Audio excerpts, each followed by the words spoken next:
Hello everyone, my name is Michael K and welcome to a replica airguns video. I've got a very different gun here for you. I'd call it a hybrid gun. It's not really exclusively an air gun, although it is kind of a pellet gun. It's not really a cap gun. It's not really a blank gun. It's kind of a hybrid pellet cap blank gun. And this gun is the Pedersoli Derringer Guardian, and it's the number 11 version. I'll get into that number 11 classification in a bit here because I have to kind of describe what that's all about. Has to do with Canada again. Anyways, getting back to this pistol, it's made by, hope I'm saying this right, DavidePedersoli. It is a single shot, single action only parlor style pistol. And this is the 4.5mm version. There are 4.3mm versions as well. This one shoots basically .177 caliber pellets. I haven't tried BBs in it. I don't really want to try steel BBs because it does have a rifled barrel. And I did try lead BBs, but they seem to be a little bit large.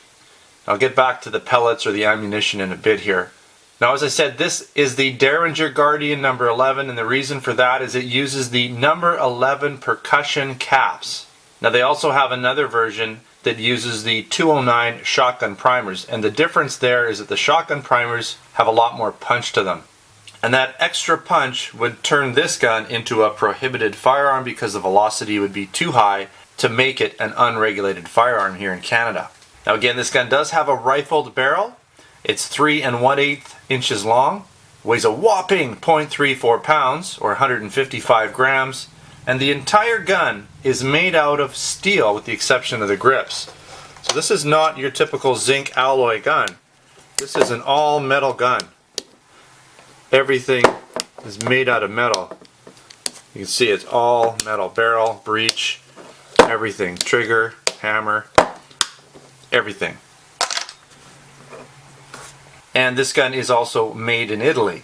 So let's quickly kind of take a look at it. So we have our left side here. By the way, this is sort of like I guess you'd call it a loading rod, because you can't load the pellets from the back. You have to load them from the front and actually back them down the barrel. And also what I found is because most lead pellets are a little wider in the back, see if we can focus on this, they're a little wider in the back. What you have to do is you have to roll them a little bit. So you get like a block of wood on either side and gently roll it just a little bit, not very much, and it kind of crimps the back just enough so that you can load it in the back. Let me show you. You're just not going to get it in here. It's not going to fit. You're just going to mash this up trying to get it in. I mean, you might get one in there. It's just a lot of work. So I would suggest you just roll them a little bit and they can just slide right in there, no problem. Again, it's a rifled barrel, so I'd recommend a lead pellet as opposed to a steel BB. Just going to be a little bit better, not going to wear down that rifling at all. And this gun basically has, you know, your single action. There's your trigger here. Okay. Very straightforward, very short trigger, of course. Now when there's a percussion cap on here, you're going to have to be very careful because there's no two-stage hammer. So the hammer would rest right on the percussion cap. It could go off. And obviously in this position, one little tiny press there and it's going to go off on you. This piece actually does come out so you can clean it. It does come with this little tool here for taking this piece out. And the 209 version basically has an opening there, slightly different version. It has some different components on it and an actual sort of almost striker on here to hit the primer. This is different. This uses percussion caps, and those are very commonly found in like black powder guns to light the black powder. Now, I can't really do the shooting test portion for you because I can't get these primers right now. I went down to my store, local gun store, couldn't get them, out of stock. So I'll sort of explain what I did just to do a quick test. Kind of a Mickey Mouse way of getting this gun to fire, but you know, got to do what you got to do. So take a look here. You do have basically your front sight, no real back sight on here. You just got to kind of eyeball it. And so normally you'd put your primer on here, and then you'd pop that in, and it's ready to go. Of course, you'd put your primer on after you put your pellet in. You don't want to have that live until the pellet's already loaded. Kind of like a muzzle loader, essentially. Alright, now this screw is part of the 209 version. There's a little lever that would go back to get that primer off. So that's sort of just there for that 209 version. It's not needed for this number 11 version. Very cool though. I'll put this back in. The gun is serialized. Some oil coming down here. See here, it's serialized. Now you're not supposed to load anything other than the primer. No black powder or anything. It's a no-no. Bad things could happen, so just use the primers on here. And I can't really show you the rifling. I don't know if you can see it. Maybe, oh, you can kind of see it in there. A little bit. Kind of cool. Plastic grips on here. Not a big deal. Like I said, the gun's very well made. All steel. Alright. So what I did, just to make it work so I could just try it out, is I just took my basic cap. This is from a cap gun. Fits right on here. Okay?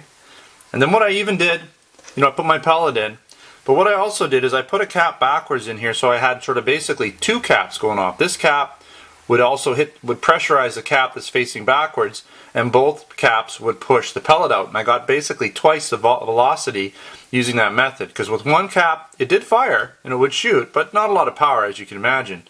With two caps, it did pretty good. It would actually, the pellet would kind of go into a phone book a little bit. It would kind of bounce back too, but it would go in quite a bit. Like, the whole head of the pellet would go into a phone book. It just would kind of bounce back. So not too bad when you consider you're just using caps. Now, shooting a can, don't forget these are lead pellets, so when they hit things like a hard can or material like that, they will deform. They're not going to penetrate as easily as a BB would. But you can see they're going pretty good, considering all I was using was these little guys. So I'll just fire it for the heck of it here, and I'm going to have to close my eyes because I might get some powder coming back at me. But anyways, here we go. Oh. So you can see, pretty cool. And so it does work, and most of the charge is going to go down the barrel. You can see how the smoke coming out of there. And if you have a pellet in here and plus another one of these caps on the inside, you're going to get basically twice the bang, twice the pressure. Not as much as the number 11 primer, but still pretty cool. So in terms of accuracy, I will be doing some sort of a field test with it when I get the proper primers for it. But until then, we just have to kind of go by this, and I can tell you, it really is not going to be an accurate gun. I mean, it's really, that's what you got to sight with, right? Maybe I could put a notch in here or something, I'm not sure, but it would be neat if you had little back sights. But you know what, you probably get pretty good at it once you've played around with it a bit. Loading takes a little bit of time, but it's not too bad. I fired off about probably 6 or 7 shots, and it worked pretty good. By the way, the gun also comes with this cleaning rod, so it allows you to clean through the barrel, and you can get in the back part here. You would go through there, and as I said, you do have this little piece here, and this is essentially, well, to take this whole pin out so you can get right in there and clean out that breech area.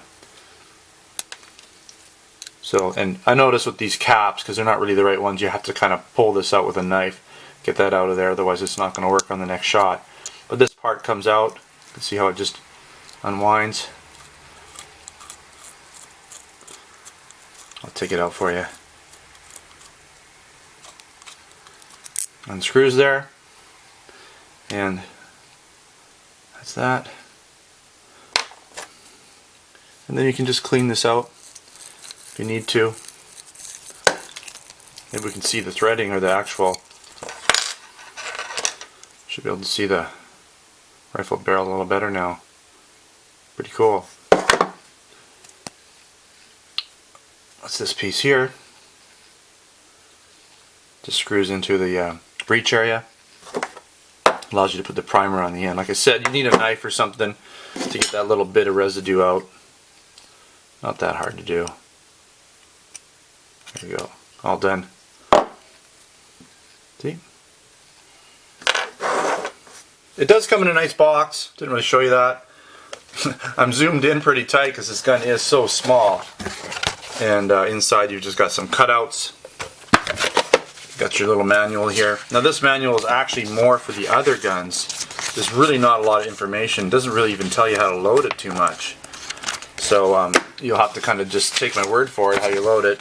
You do have this little documentation which tells you what to use and what not to use.